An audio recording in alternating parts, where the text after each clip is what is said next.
Концептот за поголема грижа и заштита на лицата со попреченост е еден од главните приоритети во работата на Министерството за труд и социјална политика.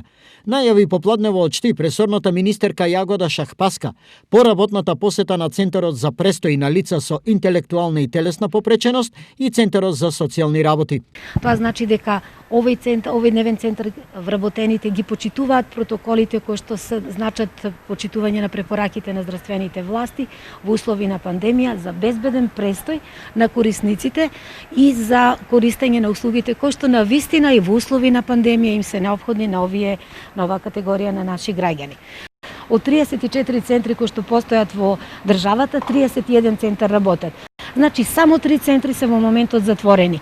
И тоа бројот на позитивни возрастни и деца е многу мал. 16, мислам дека се вработени и 4 штитеници, корисници на услугите се во изолација. Во делот на градинките состојбата е под контрола, тврди Шахпаска. Бројот на позитивни дечиња во градинките со денешна бројка изнесува 35, а 279 возрастни вработени во градинките.